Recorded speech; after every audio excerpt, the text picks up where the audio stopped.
안녕하세요, 티끌모아 재산입니다. 여러분, 부자가 될 사람은 90% 정해져 있다고 합니다. 그렇다면 어떤 사람이 부자가 될 사람일까요? 우리가 부자가 될 사람에 속해 있을까요? 세상의 대부분의 사람은 자신이 태어난 대로 살기 마련입니다. 금수저인 사람이 흙수저가 되거나 흙수저인 사람이 금수저가 되기는 어려울 겁니다. 그렇다면 우리는 부자가 되지 못하는 것일까요? 우리가 아무리 돈을 열심히 벌고 모아도 당장 들어갈 돈이 산더미 같은데 부자가 되기란 쉽지 않을 겁니다. 여러분, 부자는 얼마를 벌어야 부자일까요? 백만장자라고 들어보셨을 텐데요. 백만장자란 100만 달러, 원화로 10억 원 이상의 금융자산을 가진 사람을 가리킵니다. 하지만 우리가 10억 원을 가지게 된다고 해서 부자라고 생각을 할까요? 현재 서울에 있는 아파트 평균 가격이 10억 원이 넘습니다. 100만 장자라고 하더라도 집을 한 채 보유할 뿐이죠. 실제 부자인 사람들 중 나는 부자다 라고 생각하는 사람들의 비율이 가장 높은 금액은 50억 원이었습니다. 그리고 재산이 80억 원인 사람들 중에서도 20%는 자신이 부자가 아니라고 생각을 한다고 합니다. 그렇다면 과연 우리는 이렇게 몇십억대 자산가가 될 수 있을까요? 아마 쉽지 않을 겁니다. 하지만 얼마든지 지독한 가난에서 탈출해 자신에 대해서 가난을 끊어낸 사람들도 있습니다. 오늘은 그중 한 명인 김승호 회장의 돈의 속성이라는 책을 소개할 텐데요. 김승호 회장은 전 세계 11개국에 3,878개의 매장과 10,000여 명의 직원을 지닌 글로벌 기업의 회장으로서 부자들은 모두 공통적인 사고방식을 가지고 있다고 합니다. 지금부터 김승호 회장이 말하는 부자들이 하는 공통적인 생각 6가지를 알려드리겠습니다. 첫 번째, 돈은 인격체다. 돈은 스스로 생각하지도 움직이지도 않으며 단지 숫자로만 이루어졌을 뿐이라고 생각할 수도 있지만 세상에는 사람이 아니지만 인격으로 대우받는 것들이 있습니다. 예를 들자면 회사도 인격을 부여받습니다. 법인에서 인자는 사람 인자인데요. 법인은 사람과 동일하게 소송을 하고 소송을 당하기도 하며 개인과 싸우거나 협력할 수도 있습니다. 돈은 법인보다 더 정교하고 구체적인 인격체인데요. 어떤 돈은 사람과 어울리기를 좋아하고 어떤 돈은 숨어서 평생을 지내기도 하고 자기를 소중히 여기는 사람에게는 붙어있기를 좋아하고 함부로 대하는 사람에겐 패가망신의 보복을 퍼붓기도 합니다. 또한 적은 돈을 함부로 하는 사람들에게선 큰 돈이 몰려서 떠나고 자신에게 합당한 대우를 하는 사람들 곁에서는 자식, 즉 이자를 낳기도 합니다. 그렇다면 돈을 합당하게 사용하는 방법은 무엇일까요?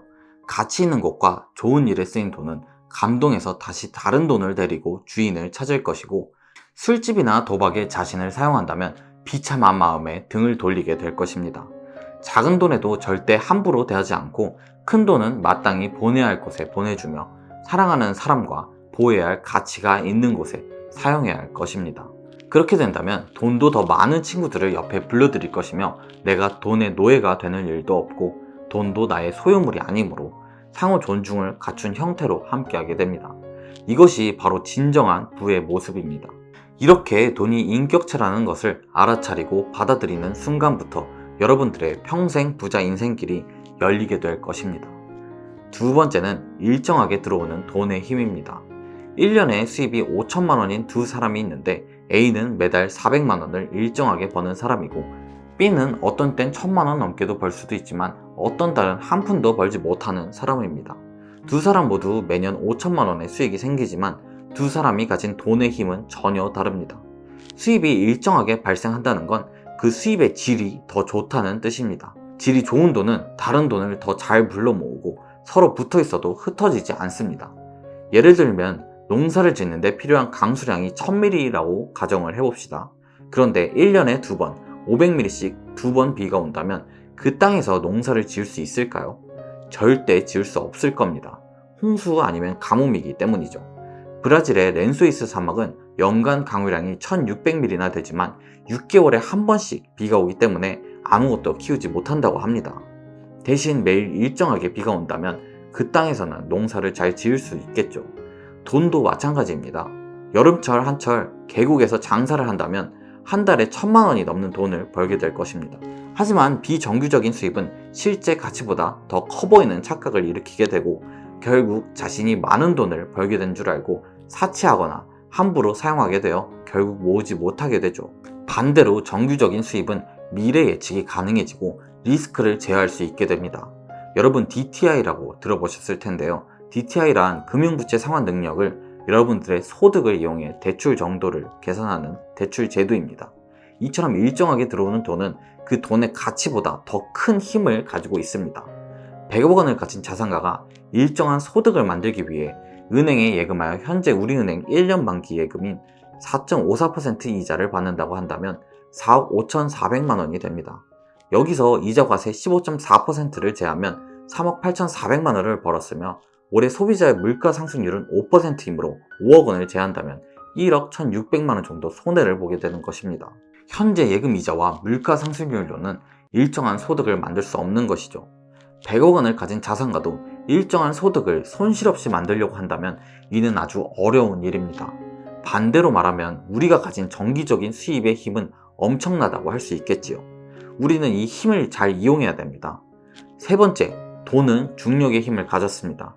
중력이란 질량을 가진 물체가 다른 질량을 가진 물체에게 작용하는 힘을 말하는데 그 힘의 크기는 물체의 질량에 비례해 가까운 곳에 있는 물체를 잡아당기고 매우 먼 거리까지도 미칩니다.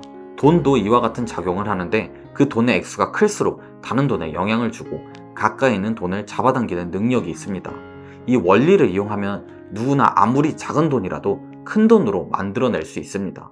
10억 원을 모으기로 마음먹었다면 매달 300만 원을 받는 사람이 한 푼도 쓰지 않고 모아도 27년이나 걸리는 금액입니다. 투자를 한 경우에도 한 푼도 잃지 않았을 때 이야기입니다. 여기엔 아직 물가 상승률도 고려하지 않았죠. 하지만 어느 누구도 그런 식으로 돈을 모으지 않고 돈은 그렇게 움직이지도 않습니다. 10억 원을 모을 때는 1억 원을 모아야 하고 1억 원을 모으려면 1000만 원을 모아야 합니다. 처음 1000만 원을 모으기 위한 노력을 100이라고 한다면 그 다음에는 95, 점점 노력이 줄어들게 됩니다. 왜냐하면 처음 만들어 놓은 1000만 원이 이자나 투자를 통해 나를 위해 일하고 있기 때문입니다.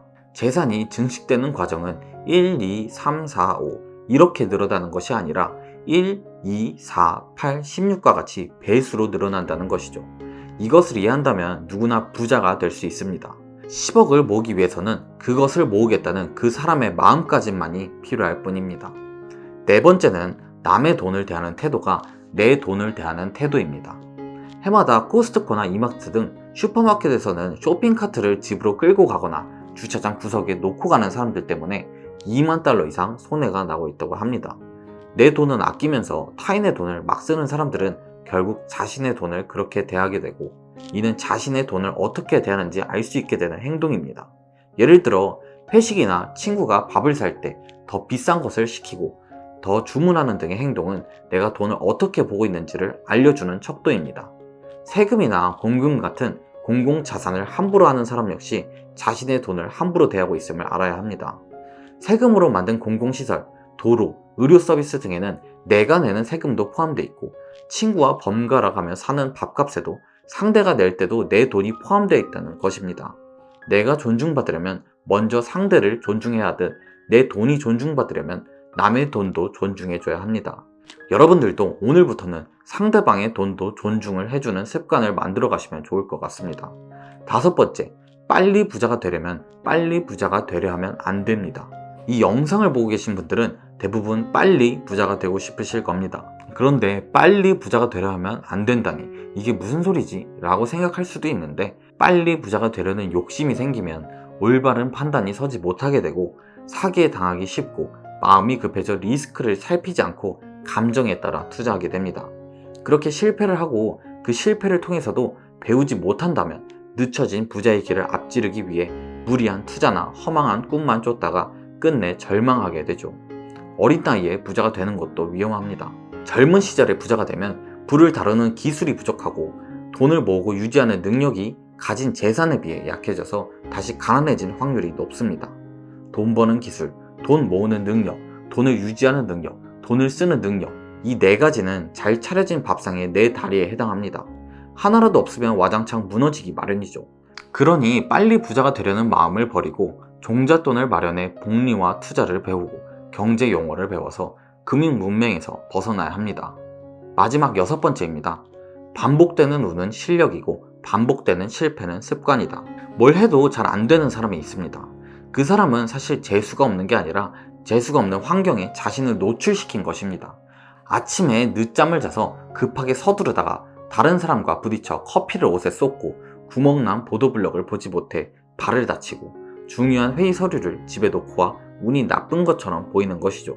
이런 일이 잦은 사람은 큰 사고가 나기 전에 평소의 삶을 점검하고 규칙적인 생활을 하고 불필요한 사람들은 만나지 않고 남의 흉을 보지는 않았는지 욕을 많이 하지는 않았는지 자기 자신을 점검해 보아야 합니다. 반대로 항상 운이 좋은 사람들은 사실 운이 좋다기보다 예리하고 똑똑한 사람일 수 있습니다.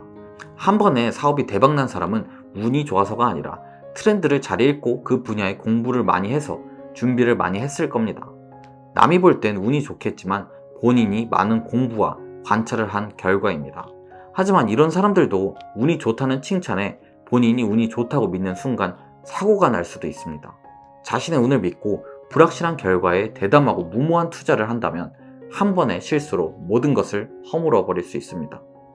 자기 자만에 빠지는 순간 운을 실력이라고 믿고 추측을 지식이라고 생각하게 됩니다. 운은 절대로 반복되지 않습니다. 운이 반복되는 것처럼 자신이 노력하여 실력을 키워서 반복적으로 성공을 시킬 뿐입니다. 여러분들도 규칙적인 생활 습관을 만들고 많은 공부와 관찰로 안목과 실력을 키우시길 바랍니다. 자, 이제 여러분들은 부자들이 어떻게 생각하고 사고하는지 6가지에 대해 알게 되었습니다. 여러분들이 여태껏 이렇게 생각하지 않았다면 지금부터라도 이 사고방식을 적용하여 부자가 되는 길에 한 걸음 더 나아가길 바라겠습니다. 다음에도 더 좋은 영상으로 찾아오도록 하겠습니다. 구독, 좋아요, 알림 설정 부탁드립니다. 감사합니다.